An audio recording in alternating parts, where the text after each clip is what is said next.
کر دیا جائے. اس معاشرے کی عقل کو تو دیکھیے، ان کی نفاست کو تو دیکھیے، ان کی ذہنی پراگندگی کو تو دیکھیے، ان کے قلب اور دماغ کی وحشت، ظلمت کو تو دیکھیے کہ جو کہتے ہیں جی ہم سیم جینڈرز میں، سیم سیکس میں ہم آپس میں میرجز کر لیتے ہیں. کوئی کسی زمانے میں کیا آیا انسانیت اتنی گر گئی تھی؟ دیکھنا، اگر کوئی آدمی کسی اپنی کیا کہتے ہیں یعنی شہوت کی وجہ سے کوئی پھسل گیا تو یہ ایک سیپریٹ چیز ہے کہ جس کو آدمی توبہ بھی کرتا ہے، بچاتا بھی ہے، معافیا بھی مانگتا ہے اور چاہتا ہے کہ میرے بارے میں ایسا کوئی سٹگما نہ لگے. کہ جائے گا کہ ان کی لیجسلیٹو اسمبلی اس کو لیگلائز کر کے اس کو پورے شہر میں پھیلا دیں. اب یقین جانیے میرے پاس ایک کنٹری کے آدمی آئے، اب میں کیا بتاؤں حضرت، یقین جانیے اس کنٹری کا نام میرے منہ پہ نہیں آتا. پتہ کیوں نہیں آتا؟ آپ ہنسیں گے کہ اس ملک کی غیبت نہ ہو جائے. وہ ہے کہ جو ٹیکنالوجی میں ٹاپ موسٹ ہے اس وقت، اور میرا دل نہیں کرتا ہے میں اس کنٹری کا نام لوں. اس کے لوگ آئے، انہوں نے جی وہاں سے جو ان کے بچے تھے تو انہوں نے دیکھا ہمارے بچے تو ختم ہو گئے وہاں پر. انہوں نے وہاں سے اسلامک اسکول کا کوئی انٹرنیٹ پہ کیا تو ان کو ہمارا جو شجر اسکول تھا نا اس کا ان کو میسج مل گیا، یہاں آ گیا. اس نے پھر مجھے آگے باتیں بتائیں، مجھے بھی موقع مل گیا. اس نے کہا جی آفٹر 50 یا 60 کے آفٹر 50 وہاں لوگ گیز ہو جاتے ہیں، فلاں ہو جاتے ہیں، یہ ہو جاتے ہیں. اب آگے اس مضمون پر تو یعنی جو ذاتی مجلس ہو اس پہ کلام کیا جا سکتا ہے. اس نے مجھے بات بتائی کہ وہاں سب سے زیادہ جو پرابلم آ رہی ہے یہ، اور اس کے بعد سے ایک دوسری پرابلم بتائی جو میں اس وقت آن لائن نہیں بیان کر سکتا. یہ 2-3 چیزیں سے بیان کی تو انسانی سے گرے ہوئے ہیں. ڈرگس اور نارکوٹکس یہ ان کا مسئلہ ہے. چھوٹی عمر کے اندر آزاد ہو جانا اور ماں باپ سے آزاد ہو جانا ہے نہ ہونا ایک ہی بات ہے. ماں باپ کون سا ولی ہے کہ ان سے آزاد ہو گئے تو کوئی بری سوچ میں چلے گئے. تو پوری اخلاقیات کی تباہی مچی ہوئی ہے اور وہ کمپیوٹر کی طرح کام کر رہے ہیں. کمپیوٹر جو صبح شام کر رہے ہیں، ان کو روٹی مل رہی ہے، ان کے یہاں بڑی زبردست قسم کی بن رہی ہیں چیزیں جن پر لوگ بڑا رش کرتے ہیں. وہاں ان کا نام آ جائے تو لوگ کہتے ہیں یہ تو اس کی تو بڑی کوالٹی ہے. تو اب دیکھیے جو لوگ اخلاقی طور پہ اس درجے میں انحطاط میں مبتلا ہیں، جن کی عورتیں، جن کے مرد، جن کے بچے، جہاں ماں کی کوئی عزت نہیں، جہاں باپ کی کوئی عزت نہیں، جہاں کوئی ایتھیکل ویلیوز اور مورل ویلیوز نہیں، جہاں وہ یعنی جو آئلی قوانین جو ہمارے ہاں وہ آپ کو پتہ نا یہ شاید آپ جانتے ہوں گے، مجھ سے جانتے ہوں گے کہ برٹش کورٹ کے جو جسٹس نے کہا تھا کہ ہماری تو ساری جنریشن اسپائل ہو رہی ہے، تو ہم جو اسلام میں جو قوانین ہیں شادی کے، جو میریٹل لاز ہیں جو بھی ہیں، ان کو ہم انفورس کر دیتے ہیں. جب سرجن اور ڈاکٹر سائنٹسٹ نے کہا آپ ختنے کریں، آپ کے ایڈس پھیل رہی تو چرچ نے اس کی مخالفت کر دی. اس نے کہا یہ ریزروائر آف انفیکشن ہے. ایڈس کے پھیلنے کی ایک وجہ تو جو ایڈس کی اوریجن تو اور تھی، لیکن یہ جو چیز ہے جو ایک ریزروائر بن جاتی ہے، پاکٹ بن جاتی ہے، اب اس کو آپ کر دیں. اس نے کہا کہ یہ مسلمانوں کے اندر یہ چیز نہیں ہے اس لیے کہ یہ، تو اس کی چرچ نے مخالفت کر دی کہ بھئی اگر ہم ایسے کریں گے تو اسلام جو ہے اس کی بہرحال پھر ایک سچائی کو ثابت نہیں ہم کرنا چاہتے.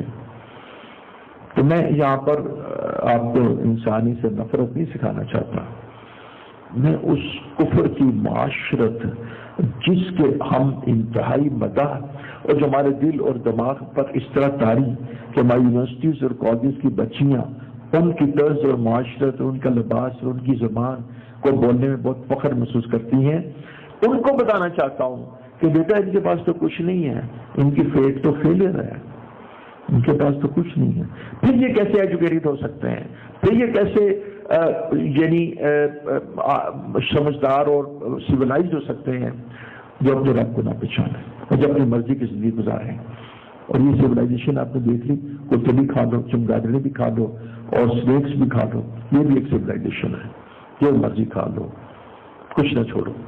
اللہ اس کے رسول نے فرمایا کلو حلالا طیبا، تم کھاؤ بھی تو حلال بھی ہو. اور طیب کا مطلب پتہ کیا ہوتا ہے؟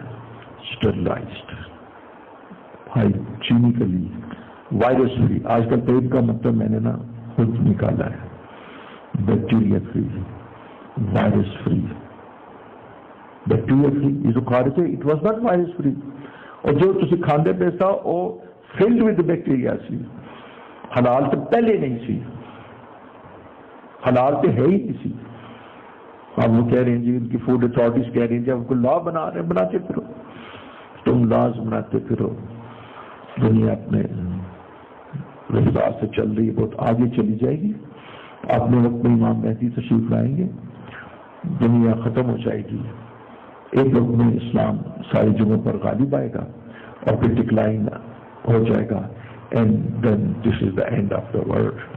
پھر تم اپنی بڑی بڑی کوٹھیاں بنا لینا اور اپنی بڑی بڑی BMW اور بڑی بڑی جو ہے نا تجوریاں بھر لینا، پھر بینکوں کے قرضے لے کے واپس نہ کرنا. تو یہ تمہاری نا کوٹھیاں تو کیا، یہ بڑے بڑے محلات، یہ وائٹ ہاؤس، یہ رضا شاہ پہلوی کے بڑے بڑے محلات، یہ سب زمین بوس. یہ سماؤن شکت، آسمان پھٹ جائے گا اور زلزلے آئیں گے، زلزالہ اس طرح ہچکولے آئیں گے، سارا کچھ ختم ہو جائے گا. آپ کو بتانا چاہتا ہوں کہ اپنے رب کو پہچانیے، دھوکے میں نہ آئیے، نفس کے دھوکے سے باہر نکلیے. اور یہ جو کفر کا دھوکہ ہے اور اس کی جو اٹریکشن ہے اس سے باہر آئیے. اس کی جو شائن اور چمک ہے اس سے باہر آئیے. یہ بہجائی جو ہے نا، اس سے زیادہ بیماری ہے. بہجائی میں بیٹا کوئی لذت نہیں ہے، لذت تو پاکیزگی میں ہے. بہجائی میں حسن نہیں ہوتا، حسن تو پردے میں ہوتا ہے، حسن تو شرافت میں ہوتا ہے. جس کے قلب کے 1000، جس عورت کے قلب کے 1000 حصے ہو چکے ہوں اور 1000 حصے میں ایک حصے میں 100 مرد رہتے ہوں، تو وہ کوئی عورت ہوتی ہے، اس قابل ہوتی ہے کہ اس کو اللہ کا شکر ہے کہ ہماری معاشرے کی مسلمان عورت جو اپنے خاوند کے ساتھ وفاداری کرتی ہے وہ ایسی بے مثال ہے کہ جس کی مثال پورے یورپ میں نہیں دی جا سکتی. ہماری عورت اپنے خاوند پر ایسی فدا ہوتی ہے، ایسی جان قربان دے دیتی ہے. یہ مسلمان عورت ہے، اس کو اللہ تعالیٰ نے اس کے سینے میں اسلام ڈالا ہے، قرآن ڈالا ہے. نتیجہ یہ ہے کہ جو اس کو اپنی بیوی سے سکون ملتا ہے کسی اور جگہ سے نہیں ملتا. تو یہ لوگ ہم پہ اعتراض کرتے ہیں کہ ہم 4 میرجز کرتے ہیں جبکہ شادی سے پہلے 100 میرجز کر چکے ہوتے ہیں. 4 میرجز کرنے کا حکم نہیں ہے، 4 میرجز کرنے کی اجازت ہے. اور اجازت بھی تب ہے جب تم انصاف کر سکو، جب تم انصاف کر سکو، اپنی بیوی کے حقوق ادا کر سکو، تو پھر ہی دوسری شادی کرنے کی اجازت ہے. لیکن تجربے سے یہ آیا ہے کہ ہمارے اس معاشرے میں اگر نیک صالح عورت میسر آ جائے تو اس مرد کو دوسری میرج نہیں کرنی چاہیے تاکہ اس کے گھر کا سارا ماحول درست رہے اور اس کی پہلی بیوی کو بھی ٹارچر نہ ہو. یہ بات بھی ضروری ہے. تو میں آپ کو یہ بات عرض کرتا ہوں کہ اس سوسائٹی سے خدا کے واسطے، آج میرا مضمون کوئی خاص مضمون نہیں ہے، لیکن میں کالے انگریزوں کو دیکھ دیکھ کے تھک گیا. ان کی معاشرت، ان کی اسپیچ، ان کی انگلش، ان کا ایکسینٹ، ان کی لیونگ، اس کے اوپر آپ یعنی سمجھتے ہیں کہ یہ، اور جو رسول اللہ صلی اللہ علیہ وسلم. اب مجھے 2 منٹ اور دے دیجیے. واللہ میں آپ بتاؤں، میں یہ بات قرآن اور حدیث سے بھی ثابت کر سکتا ہوں اور یہ بات میں صحابہ کی زندگی سے بھی ثابت کر سکتا ہوں اور ان سے قدسیوں جس کا تذکرہ ہے کہ اگر اللہ جل شانہ محمد صلی اللہ علیہ وسلم کو پیدا نہ کرتے، پوری کائنات کو پیدا نہ کرتے، فرشتوں کو پیدا نہ کرتے، آسمان کو، زمین کو، جنت کو پیدا نہ کرتے، ہم اس محمد صلی اللہ علیہ وسلم کے فالوورز ہیں، تو وہ تو محمد صلی اللہ علیہ وسلم کو مانتے ہی نہیں ہے، وہ تو اسلام کو مانتے ہی نہیں ہے، تو پھر آپ ان کو کیوں افضل سمجھتے ہیں اور ان کی معاشرت اور ان کی طرز زندگی اختیار کرنے میں فخر کیوں محسوس کرتے ہیں؟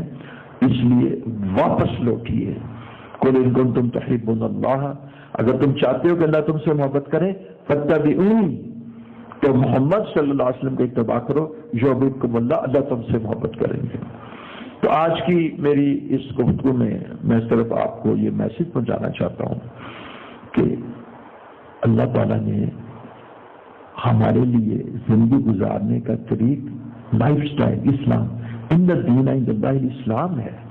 اسلام میں بڑی برکت ہے، اسلام بڑا خوبصورت ہے، اسلام بڑا پاکیزہ ہے، اسلام میں ہر بندے کا حق اس کی اصلی شکل اور صحیح معنوں کے ساتھ متعین کر کے رکھا گیا ہے۔ یہ ماں کا حق ہے، خبردار اس کے پاؤں تلے جنت ہے، اف نہ کرنا، کوئی ایسے جیسر نہ کرنا کہ جس سے اس کو تکلیف پہنچے، خبردار ماں کو تکلیف نہ پہنچانا، باپ کو تکلیف نہ پہنچانا۔ یہ بیوی ہے، خیرکم خیرکم لأہلہ، تم میں سے بہترین شخص وہ ہے جو اپنی بیوی کے لیے سب سے بہتر ہے۔ اس بیوی کو رنج نہ دینا، اس کو دکھ نہ دینا، اس کو زخم نہ دینا، اس کو تکلیف نہ دینا۔ تم اس سے نہیں پچھانے جاؤ گے کہ باہر کے لوگ تمہارے بارے میں یہ کہتے ہیں، اگر یہ دیکھنا ہوگا کہ تمہارا کریکٹر کیا ہے اور تم کیسے ہو، تو بیوی سے پوچھیں گے تم کیسے ہو۔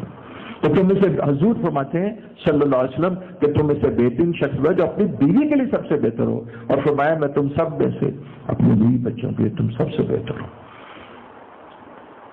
فرمایا کہ ہمسائے کا خیال رکھنا، اجازہ پہنچانا، واللہ لا یؤمنون لا یؤمنون لا یؤمنون، ہرگز وہ شخص مسلمان نہیں ہو سکتا جس کا ہمسایہ، ہرگز وہ شخص مسلمان نہیں ہو سکتا جس کا ہمسایہ اس کے ایذا سے محفوظ نہ ہو۔ ہمسائے کا حق متعین کیا، ماں کا حق متعین، یہ تمہاری خالہ ہے، ادب کرنا ماں کے درجے میں ہے، یہ بڑا بھائی باپ کے درجے میں ادب کرنا، یہ تمہارا خادم ہے، 100 دفعہ بھی غلطی کرے تو اس کے ساتھ اس کو ڈانٹنا نہ، زیادتی نہ کرنا، اس کی تذلیل نہ کرنا، برا بلانا اس کو کہنا۔ یہ دیکھو تم نے اسے کام دیا مزدوری، اس کا حق فوراً ادا کرو۔ آپ یقین جانیے گا کہ اب میں مقدس جگہوں کیا ذکر کروں، مقدس ملکوں میں بھی یہ ہوا جو پچھلے 2 سال سے کہ 6 مہینے کی تنخواہیں نہیں دی، مقدس کنٹریز میں بھی یہ ہوا، 6 ایسا رونا آتا ہے۔ جب میں نے لوگوں کی یہ باتیں سنی، جب میں وہاں گیا، یقین جائیں رونا آتا تھا۔ میرے نزدیک یہ چیز شیخ، میں بات چیزوں میں بہت میرے اندر اخلاقیات میں شدت پائی جاتی ہے۔ میں اس چیز کو کہ ایک آدمی آپ کا کام کرے، پھر مہینے کے بعد اس کو تنخواہ نہ دیں، پھر وہ پورا کام 6 مہینے کے بعد بھی تنخواہ نہ دیں، مجھے معاف کر دیجیے گا، میں اس کو زنا سے بڑا گناہ سمجھتا ہوں، میں اس کو شراب پینے سے بھی بڑا گناہ سمجھتا ہوں۔ شراب اور زنا حقوق اللہ ہے، اور وہ 2 سجدوں سے معاف ہو جائے گا، اور یہ حقوق اللہ بات ہے نہیں معاف ہوگا۔ اور جتنی اذیت اس سے لوگوں کو پہنچتی ہے پیان سے باہر ہے۔ ایک شخص میرے پاس آیا، اس نے کہا جی 6 مہینے ہو گیا مجھے تنخواہ نہیں دی، ایک ڈپارٹمنٹل اسٹور سے میں نے کوئی تعلق قائم کر کے میں نے اس سے جو بھی اسٹور تھا اس سے میں گروسری لے لیتا ہوں، پہلا مہینہ گزر گیا، دوسرا گزر گیا، تیسرے میں اس نے ذلیل کیا، اور چوتھے میں پھر اس نے مجھے ترس کھا کے پھر دے دیا، اور چوتھے میں اس نے کہا جی آپ تو ایسے ہیں۔ اب اندازہ لگائیے کہ ایک آدمی کام بھی کر رہے ہیں اور اس کو تنخواہ بھی دے رہے، اتنا جگرا ظلم کرنے کا آپ کے اندر کیسے پیدا ہو گیا؟ مسلمان ہو کے آپ اتنے ظالم کیسے ہو گئے؟ تو اس لیے کہ ہم نے حضور صلی اللہ علیہ وسلم کو فالو نہیں کیا۔ تو یہاں حضور صلی اللہ علیہ وسلم یہ فرما رہے ہیں کہ جو مزدور ہے جب اس کام پورا کر لو تو پسینے سے مراد ہے کہ اس کی مزدوری فوراً اس کو ادا کرو۔ یہ تو نہیں ہے کہ اس نے 20 دسمبر کو کام شروع کیا ہے تو تم نیکسٹ سال میں 30 جولائی کو اس کو پیسے دو گے۔ تو مزدور کا حق بھی متعین کیا، ماں کا بھی، باپ کا بھی، دوست کا بھی۔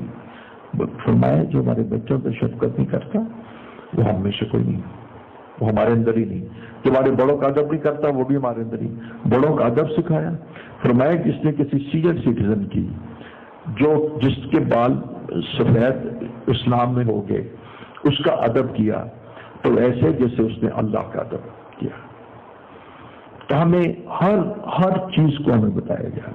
کہا گیا دیکھو ہاتھ سے پہلے یہ جناب کہا گیا کہ ذرا سنو، جب تم کھانا کھایا کرو نا تو ہاتھ دھو لیا کرو. میں نے حضرت اسماعیل سے پوچھا تولی سے صاف کر لیا کریں؟ کہ مجھے نہیں، علماء بھی یہ کہتے ہیں، ڈاکٹری بھی یہ کہتی ہے ٹاول تو ایک ریزروائر آف انفیکشن ہے. نبی اسماعیل صاحب ڈاکٹر کہنے کے اچھا اگر پوچھ دیں گے تو ٹیشو پیپر سے پوچھ لو. اور اس کے بعد فرمایا کہ جب تم اس کے بعد بھی دھو لیا کرو، دھونے کے بعد اپنی اورل کیوٹی مسواک کیا کرو، کیونکہ جب آپ رات سوتے ہو تو یہ بیکٹیریا ملٹیپلائی کرتے ہیں. یہ بیکٹیریا پتہ ہے منہ کی کب یعنی جب میں بول رہا ہوتا ہوں نا تو جب اس میں لائٹ جاتی ہے نا تو پھر یہ ملٹیپلائی نہیں ہوتی. جب منہ بند ہو جاتا ہے نا تو اس میں جو ڈارکنیس آ جاتی ہے نا اس کے اندر یہ ملٹیپلائی کرتے رہتے ہیں. تو جب آپ میسٹیکیٹ کرتے رہیں، چباتے رہیں یا پیتے رہیں تو ٹھیک ہے. جس وقت آپ بولتے رہیں تب بھی نہیں کرتے. جب رات کو سو جاتے ہیں تو صبح اٹھ کے نا حضور صلی اللہ علیہ وسلم سونے سے پہلے مسواک کرتے تھے اور اٹھ کے بھی مسواک کرتے تھے. حضور صلی اللہ علیہ وسلم نے ہمیں یہ جو عام پچ میں بینیت امبلائکس جو بال ہوتے ہیں کاٹنے کا حکم دیا. یہ بھی ریزروائر آف انفیکشن ہے. ہمیں غسل جنابت کے بعد کہا گیا دو، اور اس کا یہ طریقہ ہے کہ اورل کیوٹی کو بھی صاف کرو اور نوز کو بھی. اس کے بغیر جو ہے نا تمہارا نہیں ہوگا. ہم تو اتنے نیٹ اینڈ کلین ہیں، ہماری ہر چیز ہائیجین ہے، اور وہ تمام جانور کہ جو انسانی صحت کے لیے مضر ہوتے ہیں ان کو حرام قرار دے دیا. اور اس کے بعد کہا طیب کھاؤ. طیب کھانے کا مطلب ہے کہ فار ایگزامپل اگر مرغی تو حلال ہے نا، لیکن اگر ویسے مر گئی تو تم نہیں کھا سکتے. جب آپ سلاٹر کرتے ہیں تو اس کا سارا بلڈ جب آپ جانور کو ذبح کرتے ہیں تو جانور کو ذبح کرنا جس کو سارا بلیڈ آخری سیل تک نکل جاتا ہے، اس میں گاڑی بھی نکل جاتی ہے. تو ہمارے ہاں جتنے بھی یعنی رزق کے سلیکشن اور انتخاب کے طریقے ہیں وہ اتنے سائنٹیفک ہے کہ بیان سے باہر ہے. مثلا میں آپ کو بتاتا ہوں، جب کسی چیز کے اندر فرمنٹیشن ہو جائے اور وہ فرمنٹیشن بڑھ جائے تو اس کے اندر بیکٹیریا کی پرولیفریشن بہت زیادہ ہو جاتی ہے. تو ہم پنجابی میں ہماری عورتیں کہتی ہیں وہ چیز بس گئی ہے. بسی ہوئی چیز کھانا آپ تو کہتے ہیں نا صحت کے لیے مضر ہے، ہم کہتے ہیں مکروہ ہے، ناجائز ہے، حرام ہے. تو ہمارا سائنس اور ہمارا حلال اور مکروہ تنزیہی اور تحریمی سائنس کے ساتھ ایگزیکٹلی کوئنسائڈ کرتا ہے، سائنس کے ساتھ ایگزیکٹلی ریلیٹ کرتا ہے.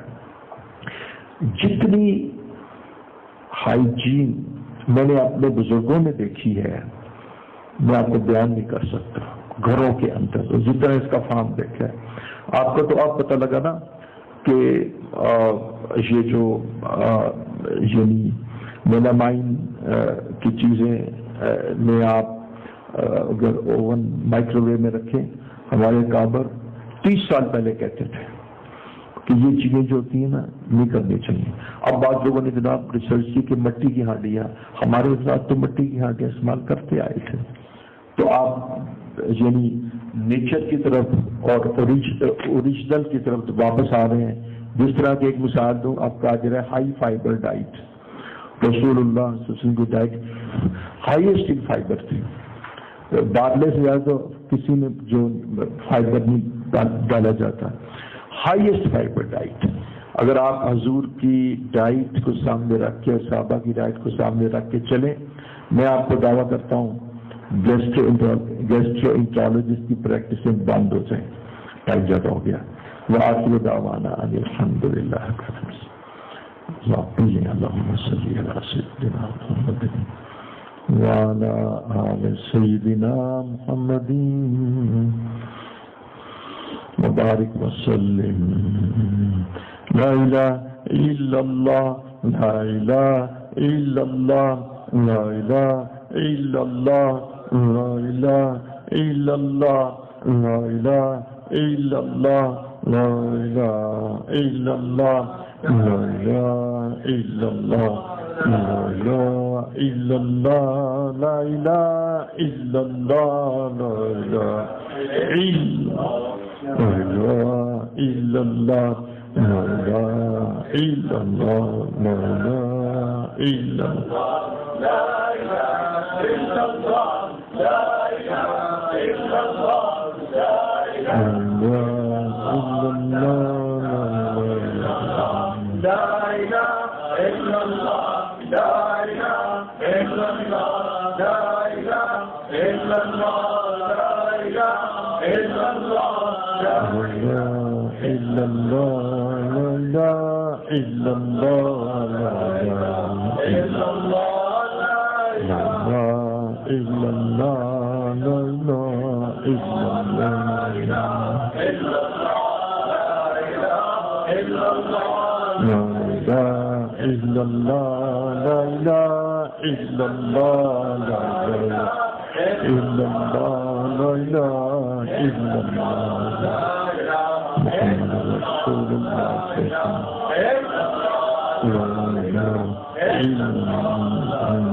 لا الہ الا اللہ محمد رسول اللہ۔